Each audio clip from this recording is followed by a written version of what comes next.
Hi, Joy Journeyer. It's Jen Balco from Always On My Way. And today I'm going to talk about finding your earliest memory of wanderlust. Why do we want to talk about the wanderlust and the earliest memory? Well, because it's 2020 and we can't travel. So what we can do is use wanderlust in a different way. We've talked about this before in some other videos, and you can look through the YouTube channel and find a couple of them. There's a difference between wanderlust and how it's helped me to get through the pandemic. So if we can tap into this force of wanderlust, and if we think of wanderlust as the way that we accept invitations to what life is giving us, right? There's this spark of enthusiasm and inventiveness and imagination that comes when we talk about and think about planning a trip. And since we can't really go anywhere this year, we need to re-adapt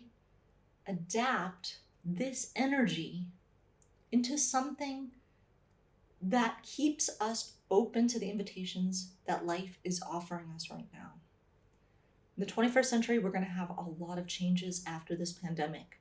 Changes in the way we work, the way we educate our children, the way we earn money, the way that we take care of our health, the way maybe our political systems change, and the way that we look at social justice. There could be lots of things opening up for us. And if we can think of our earliest memories of wanderlust and start tracking how that impacted all of our other choices that we made in life, we may be able to start plotting a route that uses our sense of wonder and curiosity to start creating new pathways in our own life. I discovered wanderlust when I was 5 years old. This is the earliest memory I have of wanting to fling myself out in the world. And the story goes, in my mind, like this. And it's something that I don't have photos of it. I don't have journal entries about it. So this is something that I've sat with for a long time, and I've tried to peel back and remember as many details as I can, because I think it was an important moment in my life. And I think it set up a lot of other things unconsciously that took me forward further on. The story goes like this. It was September. It was probably around 1977. I was about 5 years old. It had to be right after school started, so maybe it was late September, early October. I'm pretty sure it was a Sunday because there was a football game on, and I was watching the game with my dad in the living room. And suddenly, out of nowhere, I decided I didn't want to be there anymore.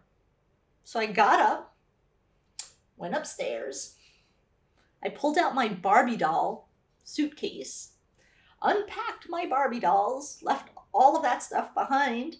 I packed a few pairs of underwear, a few pairs of socks, a couple t-shirts, and a pair of pants. Went back downstairs, walked into the kitchen. Hey, Mom, see you later. I'm leaving. I'm going out into the world to see what's there. She's cooking, looked over at me. Where do you think you're going? I don't know. I'm going to go out in the world. Oh. Okay, remember, you can't cross the street and you can't go around the corner. I'm not really sure what my mom was thinking when she told me that. I don't know, and she's passed away since, so I can't ask her, but I don't know if she knew that I was meant to go out into the world.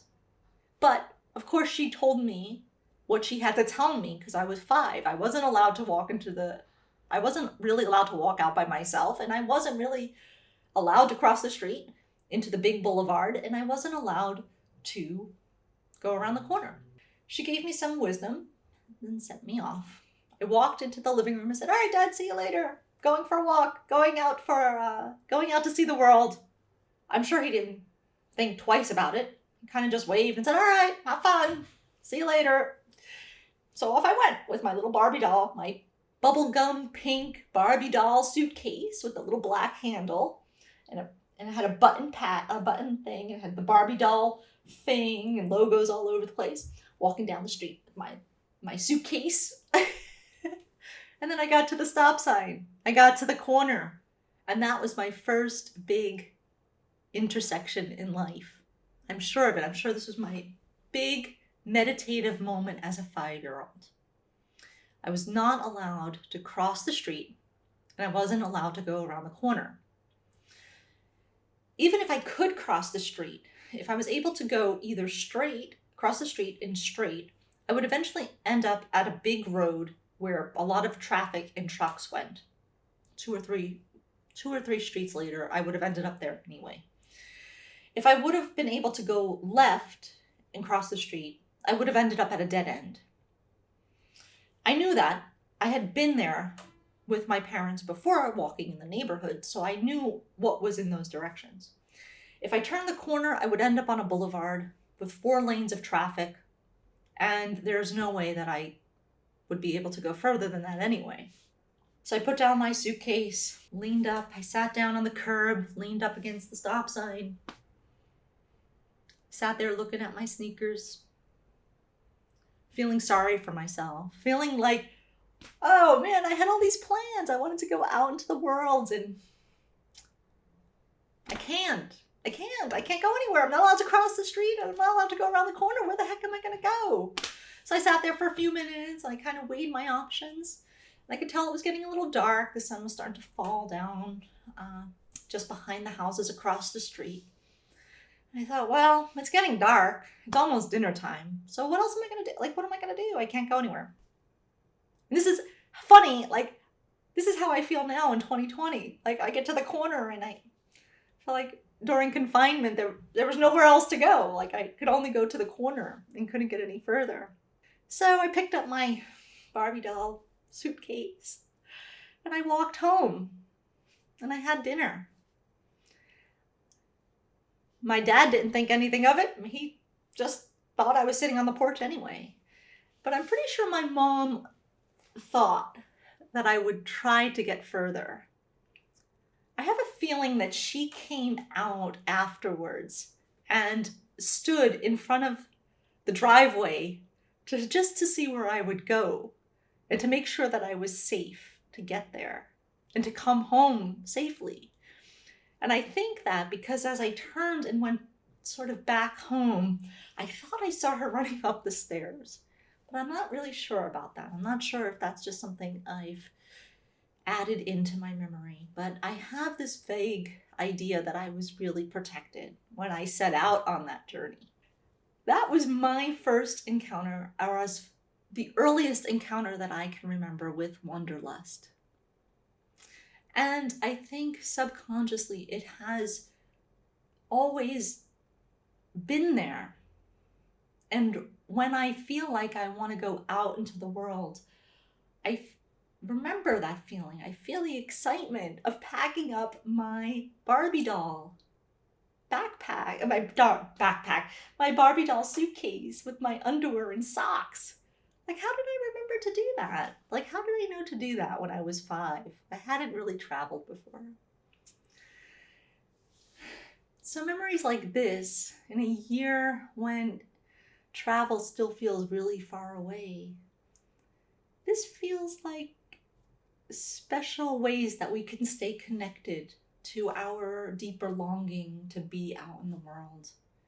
And it helps give us the joy to be in that sense of enthusiasm and excitement about travel and see what else we can invent from here.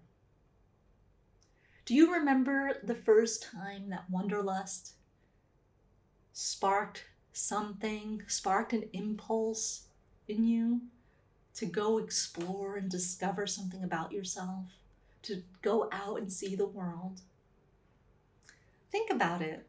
Think about how far that memory goes back and what kind of impact it had on you.